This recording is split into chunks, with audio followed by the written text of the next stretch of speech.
C'étaient les plus grands financiers du monde. Extraordinairement riches, extraordinairement puissants et extraordinairement discrets. Ils se sont sortis de la misère pour devenir la plus riche famille d'Europe. Tout ce qu'ils touchaient se transformait en or, presque littéralement. Leur argent a remporté des guerres, sauvé des gouvernements, bâti des chemins de fer et influencé la politique mondiale. Partout où il y avait une guerre, ils étaient impliqués. Et ils étaient présents à tous les grands événements mondains. Leur fortune a également acheté les plus grands vins, les plus belles œuvres d'art et les plus somptueuses demeures. De magnifiques collections de tapisseries et de tableaux. Durant 200 ans, ils ont combattu l'establishment, l'antisémitisme et parfois les membres de leur propre famille. Les Rothschild ne ressemblent à aucune famille. Ils sont absolument uniques. Comme une bouteille de Château Lafite Rothschild, leur histoire est riche, puissante, complexe et mémorable. Voici la dynastie des Rothschild.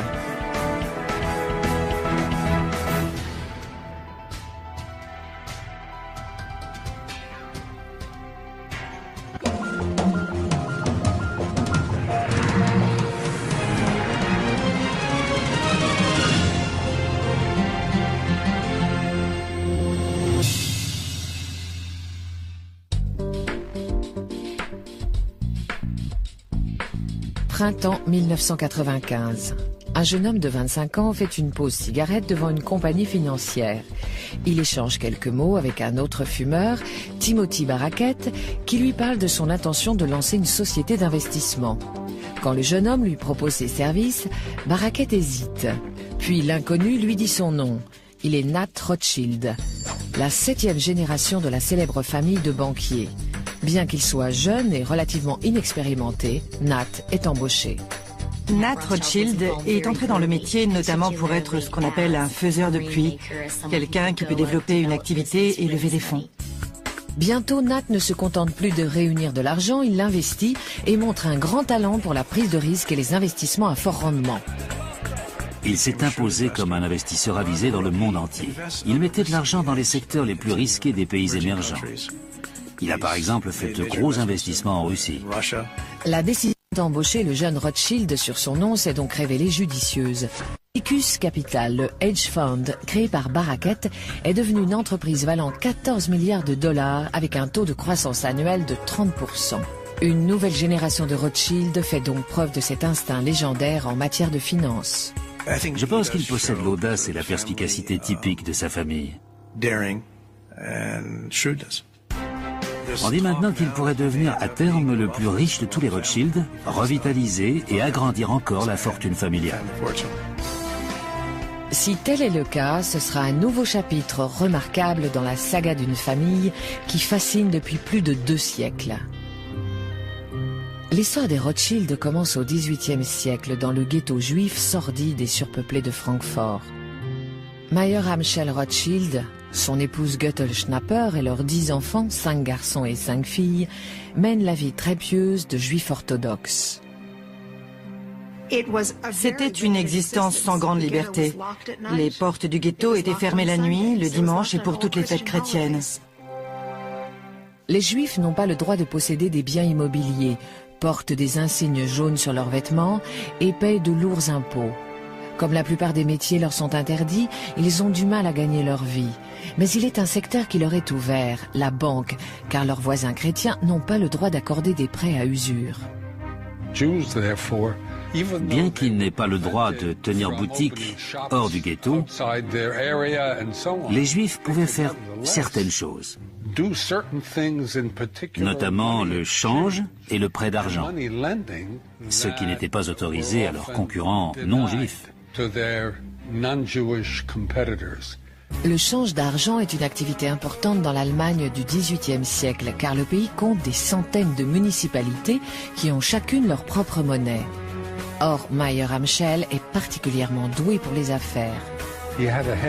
Il était très fort en calcul. Bien sûr, à l'époque, il n'y avait pas de calculatrice. Il faisait tout de tête. Il commence alors à revendre des pièces de monnaie anciennes, des médailles, des antiquités et des curiosités. il a aussi du flair pour repérer les opportunités commerciales. Il avait un grand esprit d'entreprise. Il a eu l'intelligence de comprendre que le meilleur moyen de réussir, c'était de se faire connaître auprès d'une grande famille princière de l'Empire austro-hongrois. Il a choisi le prince le plus riche, qui, par chance, vivait à proximité. Le prince Guillaume de Hesse-Kassel a fait fortune en louant ses soldats aux Britanniques comme mercenaires. Les Hessiens, comme on les appelle alors, se sont battus par exemple dans les colonies américaines. Mayer Amschel sait que le prince Guillaume a une passion qui pourrait être son ticket d'entrée à la cour, la numismatique. Il est allé voir Guillaume de Hesse-Kassel, lui a donné des pièces et a fait une partie d'échecs avec lui. Son but était de se faire bien voir, et très lentement, ils ont tissé des liens. C'est une décision avisée. Bientôt, le prince lui fait suffisamment confiance pour l'autoriser à investir de l'argent pour son compte. Il lui a donné environ 800 livres, ce qui était une grosse somme d'argent à l'époque. Il lui a également permis de se présenter comme l'agent du prince Guillaume.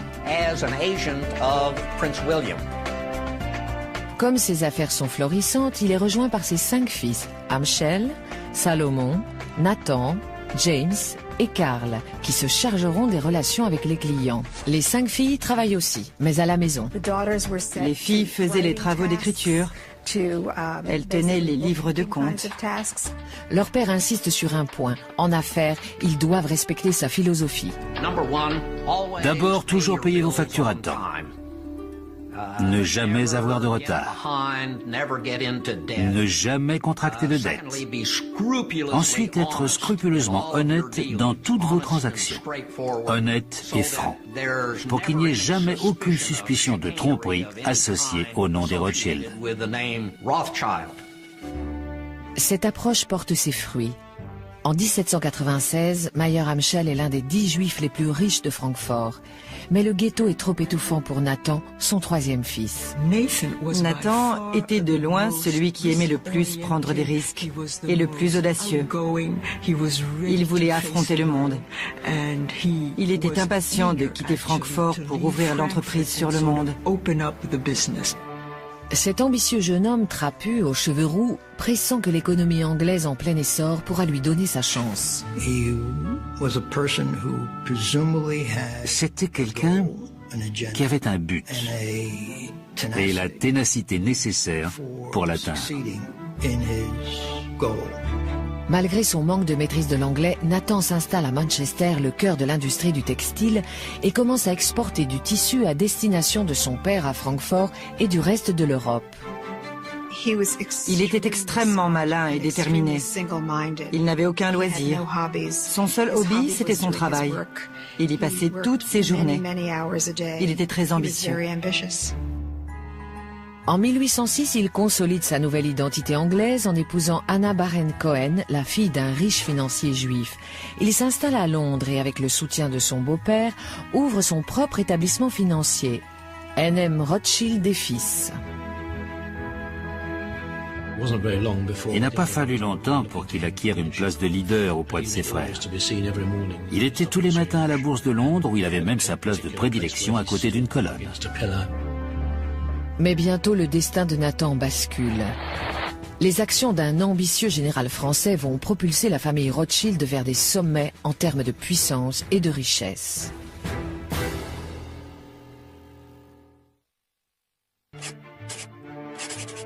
Au début du 19e siècle, les activités bancaires de Mayer Amschel Rothschild se portent à merveille. Son fils Nathan a fondé à Londres la branche anglaise de l'entreprise familiale. Pourtant, la situation de l'Europe est explosive. Sur le continent, l'empereur Napoléon Bonaparte est au milieu d'une longue campagne militaire. Après avoir conquis l'Autriche, la Russie et la Prusse, il a maintenant des vues sur l'Angleterre. Il s'est dit que le seul moyen de vaincre l'Angleterre, c'était de l'asphyxier économiquement. Son idée était d'instaurer ce qu'il a appelé le blocus continental, pour empêcher toutes les marchandises et tous les fonds de quitter l'île à destination de l'Europe. Les Rothschild, qui sont maintenant implantés des deux côtés de la Manche, y voient une opportunité commerciale intéressante, bien que risquée. il se lance dans une opération de contrebande très lucrative. C'est Nathan, en Angleterre, qui en est le maître d'œuvre. Il a fait construire des bateaux spéciaux, petits et rapides, pour traverser la Manche. Et ensuite, un de ses frères à Paris organisait un service de ce qu'ils appelaient des post-boys, des coursiers à cheval, qui acheminaient les marchandises ou les lingots d'or très rapidement jusqu'à destination. Ce réseau de coursiers rapides et fiables transporte également d'autres cargaisons précieuses sur le continent, les informations. Les Rothschild savent donc, avant les autres, tout ce qui se passe dans le monde de la finance et de la politique. Ils avaient compris que l'information pouvait rapporter gros. C'est l'idée que des nouvelles précises peuvent être d'une importance capitale pour vos transactions financières. Les guerres napoléoniennes apportent un autre bénéfice aux Rothschild. Le prince Guillaume de Hesse-Kassel, le premier bienfaiteur de la famille à Francfort, est maintenant en fuite et il veut que sa fortune soit investie en toute sécurité. Il a dit à Nathan, faites ce que vous pensez être le mieux pour mon argent. Ce pécule a été une opportunité gigantesque pour Nathan. Nathan place les investissements du prince dans des actions anglaises et résout un autre de ses soucis. Guillaume de Hesse-Kassel veut pouvoir accéder à son capital où qu'il soit en Europe. Ce dont le prince de Hesse-Kassel avait besoin au même titre que les autres princes, c'était de banquiers pouvant lui garantir qu'il pourrait retirer son argent quand et où il le voulait. En 1814, alors que les troupes britanniques combattent l'armée napoléonienne sur le continent, elles ont un obstacle de taille à surmonter. Le duc de Wellington, commandant des forces de Sa Majesté, va bientôt se retrouver à court d'argent, si bien que la Grande-Bretagne risque de perdre la guerre. On ne peut pas faire déplacer une armée sans argent. Il faut payer les hommes et il y a toutes sortes de frais. Mais comment envoyer l'argent nécessaire sur place? Il fallait passer par le type de banque que les Rothschild avaient créé. C'est ainsi que le 11 janvier 1814, Nathan Rothschild est officiellement chargé de financer l'avancée de Wellington sur le sol français. En puisant dans la fortune familiale, il doit acheter des francs français et les revendre avec des intérêts au gouvernement britannique. Pour les Rothschild, c'est un incroyable retournement de situation, car 20 ans plus tôt, ils n'étaient que des juifs opprimés du ghetto de Francfort. Aujourd'hui, le sort de l'Europe est entre leurs mains.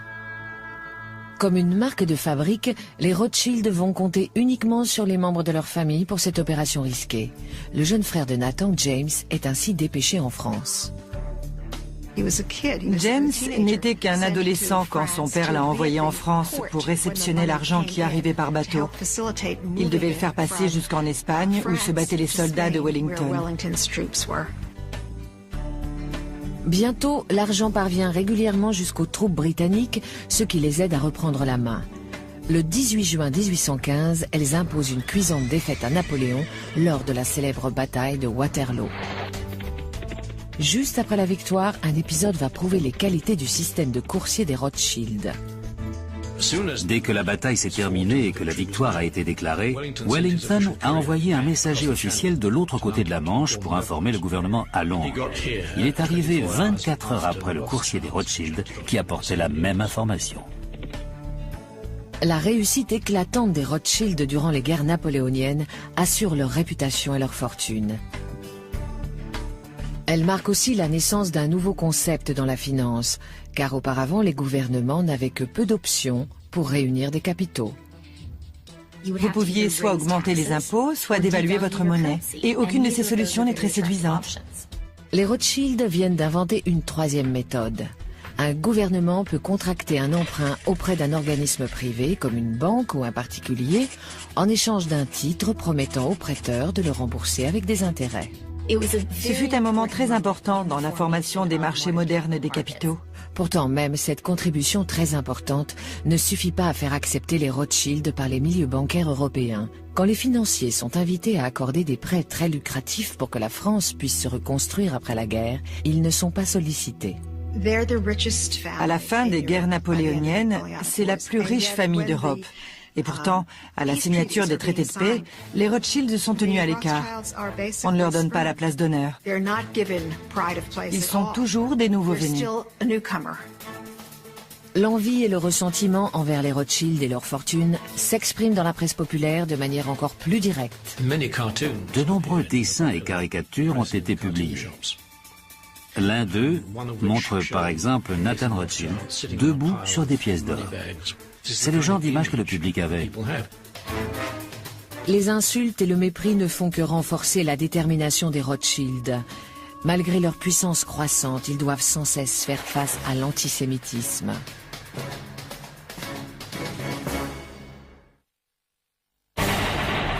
Depuis la fin des guerres napoléoniennes, la famille est bien implantée sur le continent. Nathan et James dirigent les branches de Londres et Paris et sont devenus deux des hommes les plus riches d'Europe. Malheureusement, le patriarche Mayer Amschel n'a pas vécu assez longtemps pour assister à leur réussite. Il est mort en 1812 à 69 ans. Pourtant, son héritage perdure. Un accord de partenariat conclu avec ses 5 fils 2 ans plus tôt préserve son entreprise, mais leur impose certaines conditions. La maison Rothschild ne devait pas être divisée entre les garçons. Elle devait rester une entité et chaque fils en avait une partie. Aucune place pour les femmes. La succession passait par les fils. Aucune place non plus pour les étrangers à la famille, pour les gendres ou pour les non-juifs. Pour tout dire, les Rothschild sont tellement résolus à garder l'entreprise dans la famille qu'ils se marient même entre eux. C'était douloureux de donner une dot pour marier une fille. Alors c'était une bonne solution de la verser à un frère ou un cousin qui était aussi un partenaire en affaires. C'est ainsi que James, en France, épouse sa nièce Betty et que le fils de Salomon, Anselme Salomon, se marie avec sa cousine Charlotte. Sur 18 mariages, il y a eu 16 unions endogames. Pour un Rothschild, l'épouse parfaite était une Rothschild. Maintenant que leur partenariat est scellé, les 5 fils se déploient en Europe pour créer le premier réseau bancaire multinational. Dans les années 1820, Amschel reste à Francfort, tandis que Salomon s'installe à Vienne, Karl à Naples, avec Nathan et James toujours à Londres et Paris. Pour la famille, c'est un choix ambitieux et payant. Ainsi, ils ont pu mettre sur pied les fondations de leur dynastie dans plusieurs centres financiers européens. On voit que les 5 frères sont la base de la dynastie Rothschild. Mais leur ascension rapide et la nature transnationale de leurs affaires alimentent également les rumeurs antisémites, accusant la famille de sinistres complots, d'arrière-pensées et de manipulation. Le mythe qui s'est construit autour de la famille était celui de l'influence négative de la puissante famille juive. C'était sans fin et très pernicieux. Pour beaucoup de gens, on ne pouvait pas leur faire confiance. Quelles étaient leurs véritables motivations? Voulaient-ils vraiment être des citoyens français, par exemple? Ou bien avaient-ils une plus grande allégeance envers l'Empire austro-hongrois parce que le reste de leur famille vivait là-bas? De tous les pays d'Europe, c'est la France qui offre aux Juifs les meilleures conditions de vie, car depuis la Révolution de 1789, ils ont les mêmes droits que les autres citoyens. James et son épouse Betty profitent d'ailleurs pleinement de cette ouverture de la société française. Le salon de Betty Rothschild était très réputé. Son français était impeccable et ses manières très sophistiquées. Les Français l'adoraient. C'est elle, par exemple, qui a lancé la carrière de Chopin à Paris. Après avoir obtenu le titre de baron en 1822, les 5 frères deviennent officiellement barons de Rothschild. James est aidé par son amitié avec un jeune noble français, Louis-Philippe. Après la Révolution de 1830, la monarchie de Juillet porte Louis-Philippe sur le trône. Comme les finances du jeune gouvernement sont précaires, le gouvernement demande à James de prêter des fonds pour ramener une certaine stabilité. Une fois encore, les Rothschild bénéficient de leurs relations en haut lieu. Louis-Philippe avait confié tous ses capitaux personnels à James Rothschild. Il avait en partie grandi en Angleterre et il était très ouvert aux idées modernes sur le secteur bancaire. Pour lui, Rothschild était quelqu'un de très compétent.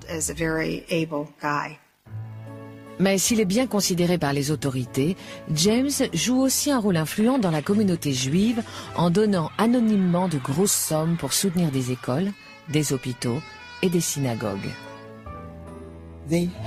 Les Rothschild aidaient la communauté juive, mais dans leur vie quotidienne, ils ne fréquentaient pas beaucoup d'autres juifs, même ceux des grandes familles bourgeoises.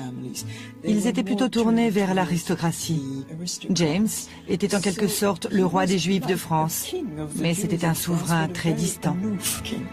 Dans les années 1840, James fait entrer sa famille dans l'industrie lourde car il devine le potentiel financier des nouvelles machines à vapeur. Ils se sont lancés dans la sidérurgie et l'exploitation minière. Ils travaillaient ensemble dans des mines d'étain, de mercure ou de diamants. James a construit les premiers chemins de fer de France. Son frère en a bâti en Autriche-Hongrie et plus tard, ce fut au tour de l'Amérique du Sud. Il y avait peu de secteurs où il n'intervenait pas. Mais en 1848, des barricades s'élèvent encore une fois dans les rues de la France, secouées par une nouvelle révolution.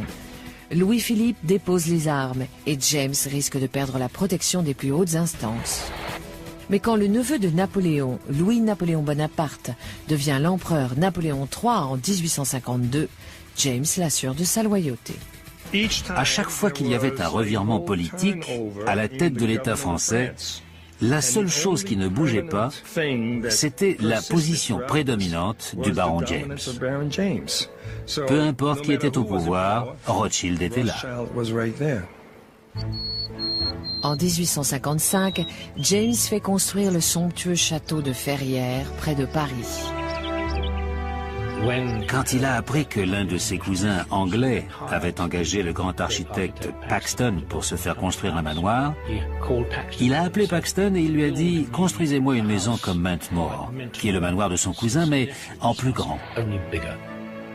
Considéré comme le plus beau château de son époque, Ferrières a de quoi loger 100 domestiques et 80 chevaux et possède un petit chemin de fer souterrain pour apporter les plats chauds jusqu'à la salle à manger. Le château impose James comme un membre éminent de l'aristocratie. Même l'empereur Napoléon III demande à y être reçu. Il a donné une immense réception en son honneur. Bien sûr, quand Napoléon est arrivé, il a planté un arbre, comme le voulait la coutume. Il y a eu un immense banquet et une grande partie de chasse à courre pendant laquelle 900 faisans ont été abattus. Ce fut l'apothéose de la vie mondaine de James. Il faut se rappeler que le baron James avait grandi dans le ghetto de Francfort et qu'un petit garçon juif devait descendre du trottoir quand il croisait un chrétien. C'est incroyable de se dire que le même homme, une fois adulte, a chassé avec un empereur. Mais la santé de James pâtit de cette vie fastueuse. Accablé par la goutte et les calculs biliaires, il meurt de la jaunisse en 1868. Il est le dernier des frères à s'éteindre, le dernier des 5 de Francfort qui se sont affranchis du ghetto pour conquérir l'Europe. La famille a fait beaucoup de chemin, mais la génération suivante des Rothschild s'attaquera au dernier bastion de pouvoir qui lui échappe encore, la politique.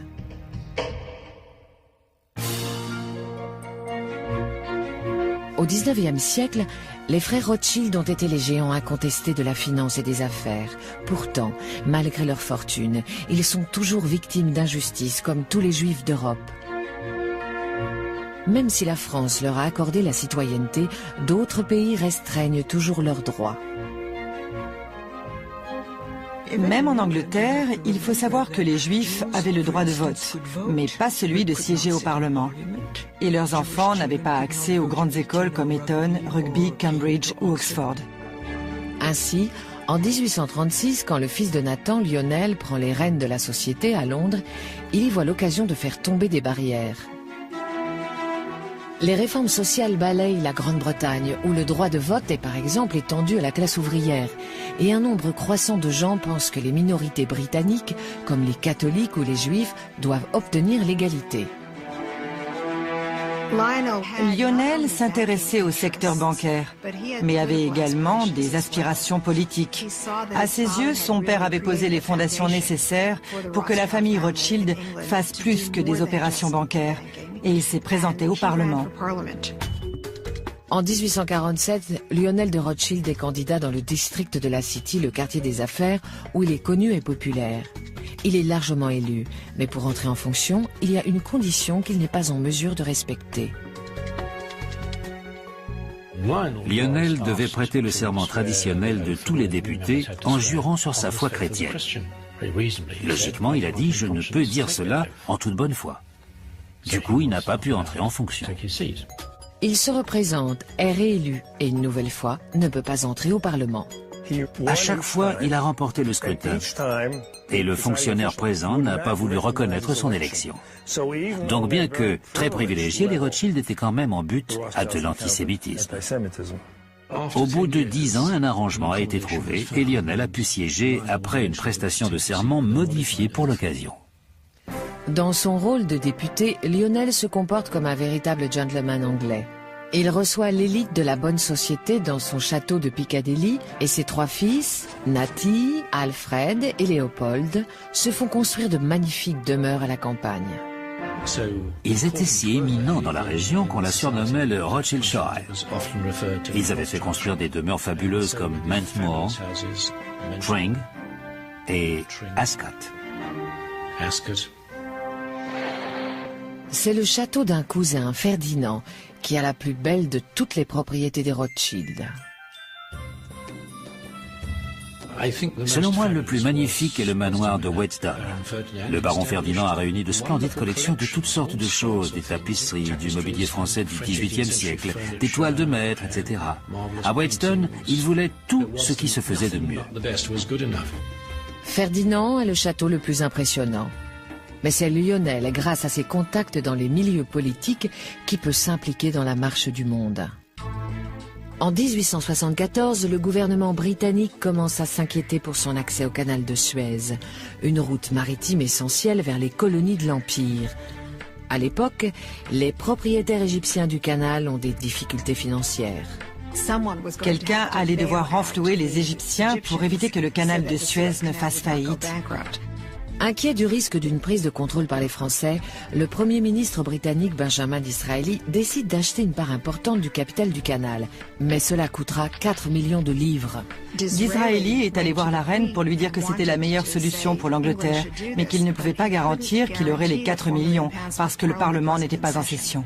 Le Premier ministre se tourne alors vers son ami Lionel de Rothschild. Lionel a dit « Laissez-moi y réfléchir ». Et le lendemain matin, il a renvoyé un message disant « Vous avez les 4 millions ». Ainsi, la Grande-Bretagne a pu prendre une participation majoritaire dans le canal. Et Disraeli a envoyé un célèbre télégramme à la reine avec ces mots « Vous l'avez, madame ». C'est un véritable tour de force. Maintenant, le passage par le canal de Suez est garanti pour les navires britanniques et l'Empire continue à prospérer en Inde et en Afrique. La population se réjouit et Disraeli et Lionel sont les héros de la nation. Quand Lionel succombe à une crise cardiaque en 1879, la famille décide de recentrer ses activités sur les prêts commerciaux. La maison Rothschild a atteint l'apogée de sa réussite et de sa puissance sans doute vers 1880. Ensuite, les gouvernements se sont montrés plus rationnels dans leur politique fiscale, leur code des impôts, etc. Si bien que le besoin de financement privé a non pas disparu totalement, mais considérablement diminué. Au début du XXe siècle, le monde doit faire face à de nouveaux défis sociaux et politiques. Les Rothschild, toujours impliqués dans le secteur bancaire, n'ont aucune stratégie pour gérer les turbulences économiques des années 1920 et 1930. Et leur appartenance religieuse les met en danger face à la montée en puissance d'Hitler. Les nazis n'ont pas fait beaucoup de victimes parmi les Rothschild, parce qu'ils avaient les moyens de quitter les pays qui allaient être occupés juste avant l'invasion. Mais l'un des frères vivant en Autriche a été emprisonné par les Allemands. D'ailleurs, le flegme avec lequel le baron Louis von Rothschild a accueilli son arrestation à Vienne est devenu légendaire. Quand les SS sont arrivés, il prenait son dîner. Il n'avait pas tenté de quitter le pays alors qu'il l'aurait pu. Il leur a dit « Mon chef cuisinier n'a pas encore terminé mon dessert. J'aimerais rester. » Visiblement, les SS ont été tellement impressionnés par son attitude qu'ils l'ont laissé faire. Mais ensuite, ils l'ont conduit au QG de la Gestapo, puis transféré dans un hôtel qui servait de prison aux détenus VIP.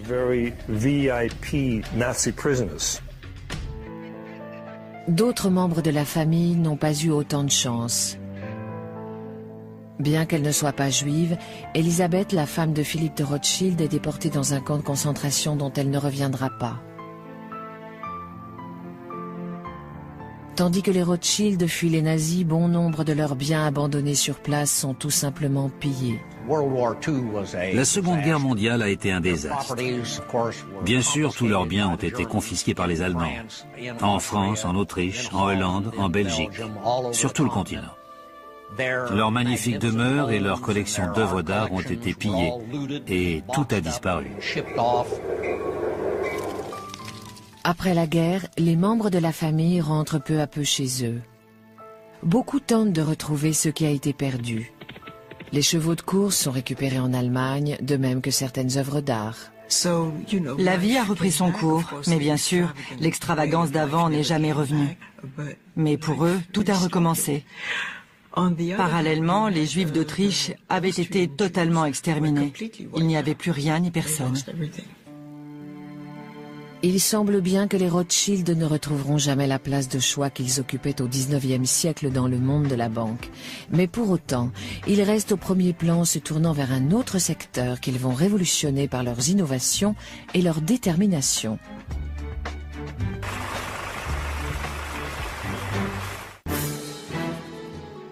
Aujourd'hui, le nom Rothschild est toujours synonyme de richesse, de philanthropie et de bonnes manières. Il est aussi inextricablement lié à l'industrie du vin.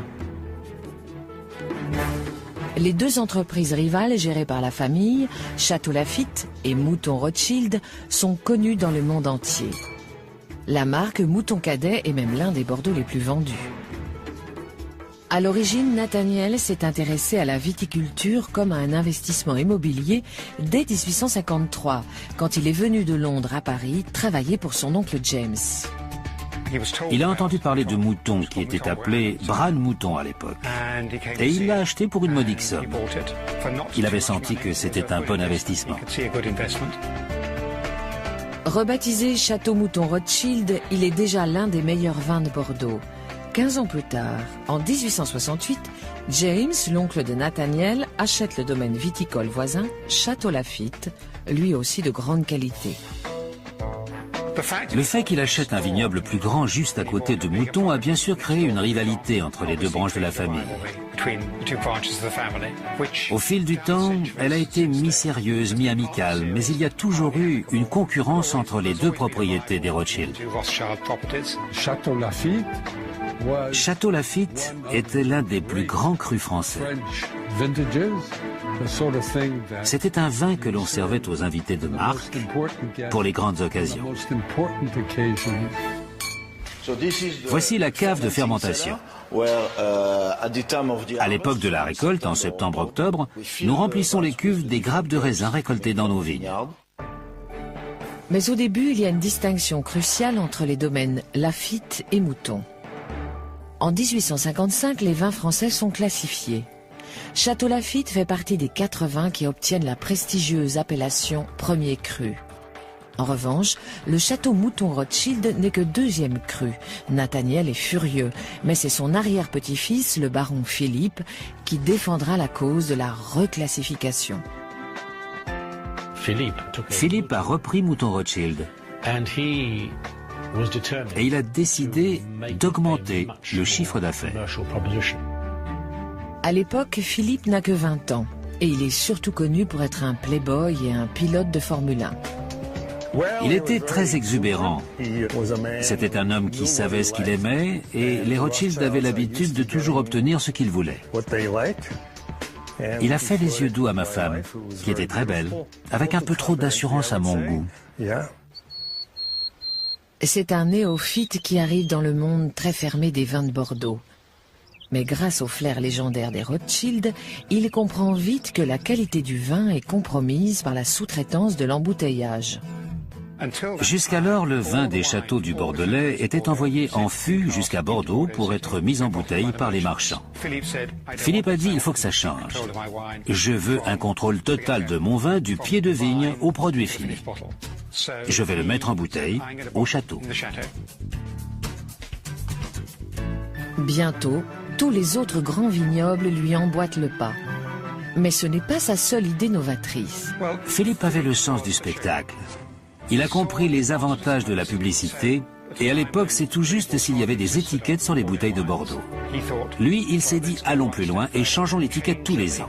Je demanderai à chaque fois à un grand artiste de la dessiner. Au fil du temps, il a eu les plus grands peintres, Chagall, Dali, Picasso. Il crée également Mouton Cadet, une marque de Bordeaux bon marché.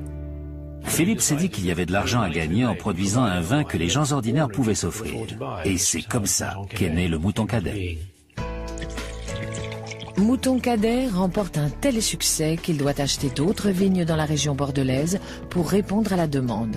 En 1973, il réalise son vœu le plus cher, la reclassification de son produit phare, le Château Mouton Rothschild. L'une des ambitions de Philippe, quand il a repris le domaine dans les années 1920, c'était de faire réviser la classification. Ce qui lui a pris une 50aine d'années. Et finalement, Mouton Rothschild est devenu un premier cru sur décret du président de la République. C'était la première fois qu'un changement de classification était accordé. Et je pense que ce sera la dernière. Seul un Rothschild pouvait l'obtenir. Quand le baron Philippe s'éteint en 1988 à l'âge de 85 ans, le domaine Mouton Rothschild est repris par sa fille Philippine. Elle continue à le faire fructifier en doublant presque le volume des caisses vendues pour atteindre plus de 2 millions en l'an 2000. Elle diversifie également sa production en achetant des vignobles au Chili et en Californie. Pendant ce temps, le domaine Laffitte est repris par le baron Éric en 1974. Lui aussi s'ouvre à l'étranger avec l'acquisition de vignes en Argentine, au Chili et au Portugal. Si la rivalité persiste entre les deux domaines, elle reste amicale et l'émulation est bénéfique. Dans chaque vignoble, l'équipe est déterminée à faire mieux que ceux d'en face. Et cela a dû concourir à maintenir la bonne qualité de leur vin. Mais les Rothschild ne sont pas seulement des producteurs de vin, ils restent des banquiers. Dans les branches de Londres et Paris, ils s'efforcent de perpétuer la tradition familiale en influençant leur époque. Dans les années 1980, les tensions qui en résultent vont déboucher sur une guerre acharnée opposant un père et son fils. Depuis maintenant plus de 2 siècles, le nom des Rothschild est associé à la banque et à la finance internationale, mais aussi au monde du vin, de l'art et de la philanthropie. Pourtant, dans les années 1950, la réussite de la famille dans le monde des affaires semble compromise. Toujours sous le coup de la Seconde Guerre, les banques de Londres et Paris sont sur le déclin et se contentent de gérer des comptes personnels et de s'occuper de riches clients.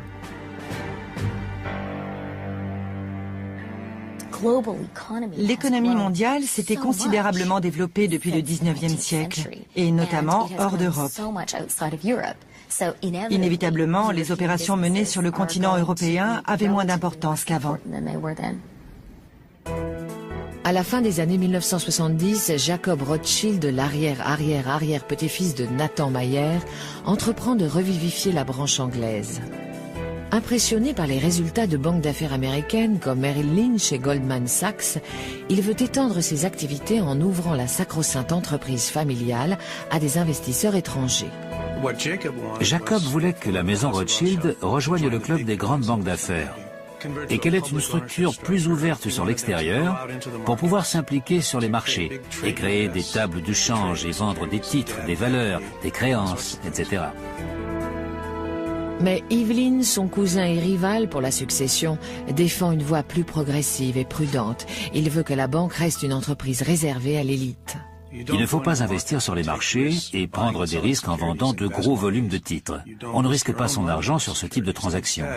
Il faut maintenir ses capitaux au niveau minimal sans les mettre en jeu et au contraire, vendre très cher ses conseils aux autres. C'est la vision d'Evelyn qui finit par l'emporter et Jacob perd sa bataille pour le contrôle de l'entreprise familiale. Mais la surprise vient du père de Jacob, Victor, qui soutient son neveu Evelyn contre son propre fils. Cette lutte de pouvoir divise la famille. C'est le premier grand conflit depuis la création de la banque au XVIIIe siècle. Jacob claque la porte en emportant ses clients et fonde Rothschild Investment Trust. Jacob en a fait un établissement de grande envergure qui investissait dans toutes sortes de choses et ça a très bien marché. Lui et son fils ont une fortune estimée à environ 3 milliards de dollars. Evelyn reste à la tête de NM Rothschild. Sa vision d'une banque haut de gamme est elle aussi lucrative car les grandes banques d'affaires perdent de leur attrait. De nombreuses corporations ont préféré se faire conseiller par de petites banques élitistes, en se disant qu'elles risquaient moins d'être soumises aux conflits d'intérêts qu'on peut avoir quand on fait à la fois du conseil et des transactions sur les marchés. Pendant ce temps, de l'autre côté de la Manche, la branche française est dans la tourmente. Depuis 1944, elle est dirigée par l'énergique Guy de Rothschild qui a reconstruit l'empire familial en diversifiant les activités de la banque, de la gestion des investissements à celle des comptes courants. Le baron Guy était l'archétype de l'aristocrate français. C'était un homme mince avec un goût impeccable.